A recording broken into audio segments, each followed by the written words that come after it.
Hi అండి, నమస్తే. అందరూ ఎలా ఉన్నారు? బాగున్నారా? మీరందరూ సంతోషంగా ఉండాలని మనస్ఫూర్తిగా కోరుకుంటూ welcome back to my channel Guntur అమ్మాయి సుగుణ ఫ్రెండ్స్.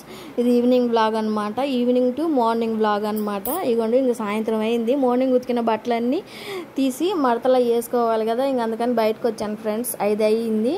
ఇంకా బట్టలన్నీ తీసి మడతలు వేసుకుంటాను ఇంట్లోకి తీసుకెళ్ళి. సాయంత్రం 5ంటికి స్టార్ట్ చేస్తాను ఫ్రెండ్స్ పనులన్నీ. చల్లబడుతుంది కదా 5ంటికి. ఫ్రెండ్స్, నా వీడియోలు కనుక మీకు నచ్చితే నా ఛానల్ని సబ్స్క్రైబ్ చేసుకోండి, లైక్ చేయండి, షేర్ చేయండి, కామెంట్ చేయండి. తప్పకుండా ఒక లైక్ ఇవ్వండి ఫ్రెండ్స్. మీరు ఇచ్చే లైక్ మాకు ఎంతో మోటివేషన్గా ఉండేది. స్కిప్ చేయకుండా చూడండి. ఇంకా బట్టలు తీసేసి ఇంట్లో పెట్టాను ఫ్రెండ్స్, తర్వాత మడతలు వేసుకుందామని. ఇంకా ఇగోండి, ఇంకా అంట్లు ఉన్నాయి కదా, అంట్లు అవి తోముకోవాలి. నేను రోజు సాయంత్రం పూటే తోముతాను ఫ్రెండ్స్. టబ్లో వేసుకుంటాను. రోజు సాయంత్రం తోముతానమాట. ఇంకా పొద్దున పూట పని ఎక్కువైపోయి ఎండకి నీరసం వస్తుంది ఫ్రెండ్స్. ఎక్కువ పని చేయలేకపోతున్నాను. ఇంకా అంట్ల పని మాత్రం సాయంత్రం పెట్టుకుంటున్నాను. బట్టల పని పొద్దునే చేసేస్తున్నాను అనమాట. ఈ ఎండకి ఎక్కువ పని పొద్దున పూట చేయలేకపోతున్నా. కిచెన్లో వంట పని ఎక్కువ అవుతుంది. మా అత్తయ్య గారు వచ్చారు.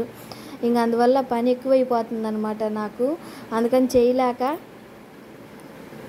నీరసం వచ్చేస్తుంది ఫ్రెండ్స్. మళ్ళీ వచ్చారు. మొన్నే ఒక 20 రోజులు అయిందమ్మ. కాలు దెబ్బ తగిలించుకొని వస్తే చూపించి పంపించాము, తగ్గింది. మళ్ళీ వచ్చింది 4వసారి కూడా. మళ్ళీ తిని పెళ్ళిళ్ళకి వెళ్ళిందంట. మళ్ళీ సీన్ కారుకుంటూ వచ్చింది. మళ్ళీ హాస్పిటల్లో చూపిస్తున్నాము అనమాట. ఇంకా ఆమెకి రాగి జావ కాసి, ఆమెకు ఒక రకం కర్రీ, మాకు ఒక రకం కర్రీ. పొద్దున ఉన్న కూర మళ్ళీ సాయంత్రం పెట్టకూడదంట. మళ్ళీ సాయంత్రం సపరేట్గా కూరలు వండి, ఈ ఎండకి కిచెన్లోనే నాకు పని అంతా సరిపోతుంది ఫ్రెండ్స్. నీరసం వచ్చేస్తుంది. ఇంకా అందుకని అంట్లు మాత్రం సాయంత్రం తోముకుంటున్నాను. పొద్దున పూట తోమట్లేదు అనమాట. పొద్దున బట్టలు ఒక్కటే తోముకుంటున్నాను ఫ్రెండ్స్. ఇదిగోండి, ఇంకా అంట్లు కడుక్కోవడానికి నీళ్ళు అయితే తెచ్చి పెట్టుకుంటున్నాను. అంట్లలో కాసి నీళ్ళు పోసుకుంటాను అనమాట. నానితే తొందరగా పోయిద్ది అని చెప్పేసి. ఇదిగోండి, బయట అయితే అంట్లు వేసుకున్నాను అనమాట. ప్రతిసారి ఏమితోటి మేము వేగలేకపోతున్నాం ఫ్రెండ్స్. ఇగోండి, తోమేసాము. వద్దన్నా కానీ వెళ్ళిద్ది, ఫంక్షన్లకి వెళ్ళిద్ది. ఇప్పుడు అసలు ఎండాకాలం కదా ఫ్రెండ్స్, పెళ్ళిళ్ళ సీజన్ ఎక్కువ కదా. ప్రతి పెళ్ళికి వెళ్ళిద్ది, పిలిచినా పిలవకపోయినా ప్రతి పెళ్ళికి వెళ్ళిద్ది. స్వీట్స్ అన్నీ తినిద్ది అనమాట. మళ్ళీ నీరు వచ్చేసిద్ది కాళ్ళు. షుగర్ ఎక్కువైపోయి కాళ్ళు వాస్తాయి, నీరు వస్తాయి కదా. ఇంకా ఆ నీరు పగిలి రసక గారుతా వచ్చిద్ది అనమాట. మళ్ళీ మేము హాస్పిటల్లో చూపించటం ఇదే పని అయిపోతుంది. ఇది 4వసారి అనమాట. ఎంత చెప్పినా వినట్లేదు ఫ్రెండ్స్. మాకైతే చిరాకేస్తుంది అనమాట. పరిష్కారం లేని సమస్యలు ఉండవు అంటారు కదా ఫ్రెండ్స్. ప్రతి సమస్యకి పరిష్కారం ఉండిద్ది అంటారు కదా. మా జీవితంలో మాత్రం ఏమే ఒక సమస్య అనమాట, పరిష్కారం లేని సమస్య. మేము వెళ్ళొద్దన్నా మా మీద గొడవలాడి మరీ వెళ్ళిద్ది. ఏదో ఒకటి తినిద్ది, వచ్చి మళ్ళీ ఇక్కడ హాస్పిటల్లో చూపించుకునిద్ది. ఇక్కడ ఉండమంటే ఉండదు ఫ్రెండ్స్ మాతో. ఏం చేయాలో అసలు మాకైతే అర్థమే కావట్లేదు. మా వారైతే తెగ టెన్షన్ పడిపోతున్నారు. ఏం వల్ల ఆ షుగర్ ఎక్కువ చేసుకొని కాళ్ళు తీసేస్తే ఏమైద్దో, రేపు మంచాన పడితే చూడాలంటే కష్టం కదా ఫ్రెండ్స్. మా వారికి ఆరోగ్యం అంతంత మాత్రంగానే ఉందన్నమాట. ఎంతమంది ఎంత నచ్చ చెప్పినా కానీ అసలు అర్థం చేసుకోవట్లేదు. ఏం చేయాలో మాకే అర్థం కావట్లేదు. పరిష్కారం లేని సమస్యలాగా మాకు తలనొప్పిగా తయారైందనమాట. వదిలేయలేము. అటు మా వారి కన్నడ తల్లిని వదిలేయలేరు కదా, చూస్తా బాధపడుతుంటే. కానీ చెప్పిన మాట వినదు. ఏం చేయాలో మాకేం అర్థం కావట్లేదు అనమాట. వేలు మందులకి పోస్తున్నాము, అయినా కానీ మాకు మనశ్శాంతి ఉండట్లేదు ఫ్రెండ్స్. ఇగోండి, ఇంకా రాగి జావ తాగుతున్నాను. ఈ ఎండలకి నీరసం వచ్చేస్తుందన్నమాట, పని ఎక్కువైపోయి. అందుకని పొద్దున సాయంత్రం కాసిన రాగి జావ కాస్త ఆమెకి ఇస్తున్నాను కదా అని చెప్పేసి నేను కూడా కొంచెం తాగుతున్నాను. ఇగోండి, ఇంకా బట్టలు మడతలు వేస్తున్నాను అనమాట. కొన్ని అంతే ఉంటాయి ఫ్రెండ్స్, ఏమీ చేయలేము అన్నమాట. సమస్యలు వస్తూ ఉంటాయి. ఏదో ఒకటి పూర్తి పరిష్కారం దొరకదన్నమాట వాటికి. ఆమె అర్థం చేసుకోదు, మేము ఏం చేయలేకపోతున్నాము. మళ్ళీ స్కూళ్ళు తెరిస్తే పిల్లల పుస్తకాలు ఇవన్నీ కొనాలంటే డబ్బులు కావాలి కదా ఫ్రెండ్స్. అట్లీస్ట్ ఆమె కట్టడానికి నేను రోజు మార్చి రోజు 500 అవుతున్నాయి అన్నమాట. రేపు స్కూళ్ళు తెరిస్తే బుక్స్ ఇవన్నీ కొనాలా పిల్లలకి. మా వారికి మందులు కూడా హాస్పిటల్లో చూయించుకున్నారు కానీ మందులు కూడా తెచ్చుకోలేదన్నమాట. ఈమెకే సరిపోతున్నాయి. ఏం చేయాలో ఏమీ అర్థం కావట్లేదు అనమాట. అలా ఉంది మా పరిస్థితి. అర్థం చేసుకునే తల్లిదండ్రులు ఉండాలి, కానీ ఎక్కడైనా ఇలా చేసేవాళ్ళు ఉండకూడదు అనుకుంటున్నాను ఫ్రెండ్స్. ఎప్పుడు పిల్లల్నే తప్పు పట్టకూడదు. తల్లిదండ్రులు కూడా సవ్యంగా ఉంటే పిల్లలు ఎందుకు వదిలేస్తారు చెప్పండి ఫ్రెండ్స్. తల్లిదండ్రులు కూడా అర్థం చేసుకోవాలి పిల్లల్ని. ఊరికి అనాథాశ్రమాల్లో వదిలేస్తున్నారు అంటారు కదా, ఇలా చేస్తేనే వదిలేస్తారు. వాళ్ళు మంచిగా ఉంటే ఎందుకు వదిలేస్తారు చెప్పండి. ఇగోండి ఇంకా నైట్ బెండకాయ ఫ్రై అయితే చేస్తున్నాను, ఆమెకి మాకు ఇద్దరికి కలిపి. ఇంకా పొద్దున వండిందే సాయంత్రం పెడితే మొహం ఏదోలా పెట్టుకుంటుంది ఫ్రెండ్స్. అందుకని చెప్పేసి పొద్దున ఒక కూర, సాయంత్రం ఒక కూర చేయాల్సి వస్తుంది. అన్ని కూరలు తినకూడదు కదా ఆమె. బెండకాయ, దొండకాయ, క్యారెట్ ఇవి పెడితేనేమో ఆమెకు నచ్చట్లేదు. మేము పత్యం చేపిస్తున్నామని పుండు తగ్గేదాకా ఉంటుంది, మళ్ళీ వెళ్ళిపోయి అన్నీ తినిద్ది.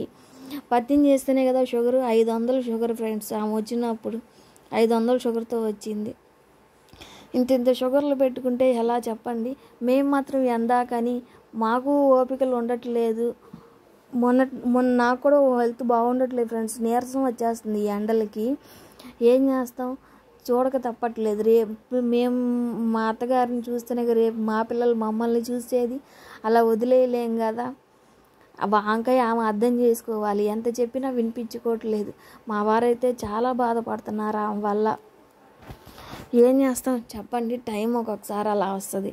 ఇంకా నైట్ బెండకాయ ఫ్రై చేసుకుని ఇంక అందరం తినేసాము. ఇగోండి ఇంకా తెల్లారిందనమాట. ఇంకా పొద్దున్నే లేచి వాకిళ్ళు అవి ఊడ్చుకుంటున్నాను. ఆమె చేత అయితే అసలు నేను ఏం పని చేపియను ఫ్రెండ్స్. ఎందుకంటే మళ్ళీ కాలు తడిచింది అనుకోండి, పుండు పెద్దది అయ్యిద్ది. మళ్ళీ ఊరు వెళ్ళి చెప్పిద్ది అనమాట, మా కాళ్ళు పనులు చేపేస్తుంది నా చేత అని. ఎందుకు ఆమె చేత చేపించడం ఎందుకు, ఊళ్ళో అందరి చేత చెప్పించడం ఎందుకు అని చెప్పేసి నేను అసలు ఇంకే పని తిన్న పళ్ళెం కూడా నేను కడగనియను ఫ్రెండ్స్. నేనే కడుగుతాను అనమాట. ఎందుకు 1కి 4 చెప్పుకుంటారు ఊరెళ్ళి. మళ్ళీ కూతుళ్ళకి చెప్పిద్ది. ఒక్కరోజు చూడటానికి లేదు కూతుళ్ళు వచ్చి, ఒక్కరోజు కూడా పట్టించుకోరు అనమాట ఆమెని. మేమే చూసుకోవాలి. అదేమంటే కొడుకున్నాడుగా, కొడుకే చూసుకుంటాడు, మాకేం అవసరం పెళ్ళిళ్ళు వెళ్ళిపోయిన తర్వాత అని మాట్లాడుతున్నారనమాట. ఇగోండి ఇంక వాకిలు ఊడ్చేసాను, నీళ్ళు కల్లాపు కూడా చల్లేసి ఇగోండి ముగ్గు అయితే పెట్టుకుంటున్నాను అనమాట. ఒక్కో రోజు ఒక్కోలాగా ఉంటుంది అనమాట. మార్నింగ్ సెలవులు కాబట్టి, అదే స్కూల్ ఉంటే వంటతోనే స్టార్ట్ చేస్తాను అనమాట. మార్నింగ్ సెలవులు కాబట్టి ఒక్కో రోజు ఒక్కోలా స్టార్ట్ చేస్తున్నాను ఫ్రెండ్స్. ఇప్పుడైతే నాకు మార్నింగ్ లెగవగానే వాకిలు ఊడ్చుకోవటం, రాగి జావ కాయటం, ఆమెకి ఇవ్వటము, బిళ్ళలు వేయటము, ఇదే నా డ్యూటీ అయిపోయింది. టిఫిన్ తెచ్చి పెట్టడము. ఆమెకి ఇడ్లీయే పెట్టాలి ఫ్రెండ్స్. చపాతీ తిందు, అట్టు పెట్టకూడదు, బియ్యం వేస్తాం కదా షుగర్ ఎక్కువ అయ్యిద్ది. ఇంకా ఆమెకో టిఫిన్ మాకో టిఫిన్ అంటే ఖర్చు ఎక్కువ అయిపోతుందని చెప్పేసి ఆమె వరకు ఇడ్లీ తెచ్చిపెట్టి మేము మాత్రం అన్నం వండుకొని తినేస్తున్నాం ఫ్రెండ్స్. కర్రీస్ ఎక్కువ వేరుగా వండాల్సి వస్తుంది. అన్నము ఆమెకు 3 బియ్యం తెచ్చి వండి పెట్టాల్సి వస్తుంది. ఖర్చులు ఎక్కువ అయిపోతున్నాయి కదా అని చెప్పేసి ఇంకా మేము టిఫిన్ మానేసి అన్నం వండుకొని తింటున్నాము. ఏం చేస్తాం చెప్పండి, ఖర్చులు తగ్గించుకోవాలి కదా. మళ్ళీ స్కూళ్ళు తెరిస్తే బుక్స్లు అన్నీ ఉంటాయి కాబట్టి. ఇవన్నీ ఇంకా తెల్లారి నేను కూడా రాగి జావ తాగుతున్నాను అనమాట. ఇది తాగితే కాస్త నీరసం తగ్గుతుంది ఫ్రెండ్స్. ఇంకా అందుకని చెప్పేసి రాగి జావ అయితే తాగుతున్నాను పొద్దున సాయంత్రం. అప్పుడప్పుడు మజ్జిగ తాగుతున్నాను అనమాట నీరసం తగ్గటానికి. ఇవన్నీ ఇంకా తలస్నానం అయితే చేశాను. ఇంకా బొట్టు అది పెట్టుకొని, జడ క్లిప్ అది పెట్టుకొని ఇంకా బయటికి వెళ్ళి కూరగాయలు తెద్దామని మా అబ్బాయి నేను బయటకైతే వెళ్తున్నాము. కూతుర్లు ఎందుకు పట్టించుకుంటారు చెప్పండి ఫ్రెండ్స్. ఆస్తులు అయితే రాయించుకుంటున్నారు, అందరి గురించి చెప్పట్లేదు నేను. మా ఇంట్లో ప్రాబ్లమ్స్ గురించి మాత్రమే చెప్తున్నాను, మా ఇంట్లో జరిగినవి మాత్రమే. ఆస్తులు అయితే రాయించుకుంటున్నారు కానీ ఫ్రెండ్స్ చూడట్లేదు అనమాట ఆమెని. మేమే చూసుకోవాల్సి వస్తుంది. ఆస్తులు పోయినందుకు నేనేం బాధపడట్లేదు, కానీ ఆమె ఇలా పద్దాకలా తినేసి వచ్చి అన్ని స్వీట్స్ అన్నీ ఇలా పద్దాకలా హాస్పిటల్ చుట్టూ తిరగాలంటే మాకు కూడా కష్టంగానే ఉంటుంది, చాలా ఇబ్బందిగా ఉంటుంది అనమాట ఇలా పద్దాకలు జరుగుతూ ఉంటే. ఇవన్నీ ఇంకా మా అబ్బాయి నేను ఇడ్లీ కూరగాయలు తీసుకురావడానికి అయితే బయటకు వచ్చామన్నమాట. ఇంక మా అబ్బాయిని ఇడ్లీ తీసుకోమన్నా, నేను వెళ్ళి కూరగాయలు తీసుకుంటున్నాను. కాకరకాయలు, అరటికాయలు ఏది ఉంటే ఏదో ఒకటి తీసుకోవాలనుకుంటున్నాను.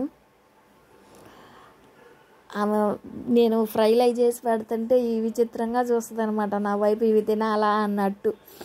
మరేం చేస్తాం, మన ఆరోగ్యం మనం కాపాడుకోవాలి కానీ ఎవరన్నా కాపాడుతారా ఫ్రెండ్స్.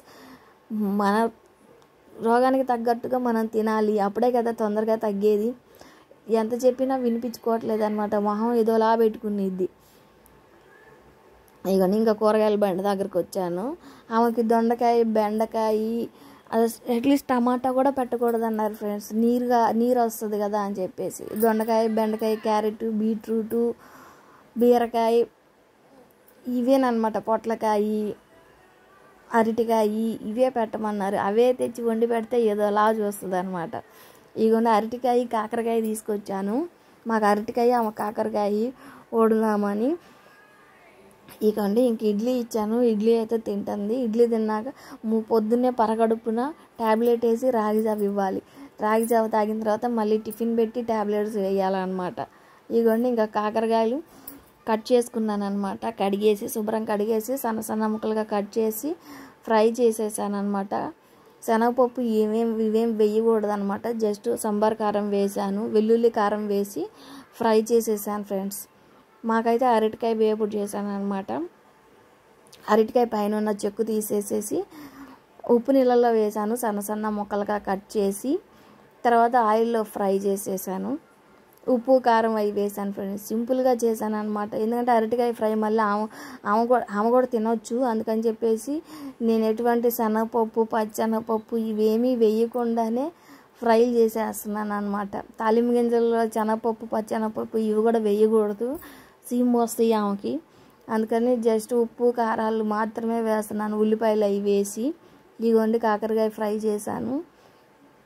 జస్ట్ ఉత్త వెల్లుల్లి కారం మాత్రమే వేయాలి, ఇంకేం వేయకూడదు అనమాట. ఇంకా అందుకని అడ్జస్ట్ చేసుకొని తింటున్నాం అనమాట మేమందరం. ఇలా జరుగుతుంది ఫ్రెండ్స్ మా ఇంట్లో అయితే. ఇవన్నీ ఇంకా అరటికాయ ఫ్రై కూడా చేస్తున్నాను అనమాట. ఇంకా మేమే సర్దుకుంటున్నాం అనమాట. కొన్నిసార్లు తప్పవు కదా ఫ్రెండ్స్, లైఫ్లో అన్నీ మనకు కావాల్సినట్టు ఉండవు, కొన్ని సర్దుకోవాలన్నమాట. జీవితం అంటే అంతే ఫ్రెండ్స్, కష్ట సుఖాలు ఉంటాయి. సుఖాల కన్నా కష్టాలే ఎక్కువ ఉంటాయి అన్నమాట. వాటిని దాటుకొని ముందుకెళ్తేనే జీవితం సాఫీగా సాగిపోయిద్ది. ఇదిగోండి ఫ్రెండ్స్ అరటికాయ ఫ్రై కూడా రెడీ అయ్యింది. టేస్ట్ మాత్రం చాలా బాగుంది ఫ్రెండ్స్. అరటికాయ ఫ్రై సింపుల్గా చేశాను అనమాట. జస్ట్ అలా నూనెలో వేయించేసి ఉల్లిపాయలు వేసి వేయించాను. ఇంతే ఫ్రెండ్స్ ఈరోజు video. Keep watching, take care, bye.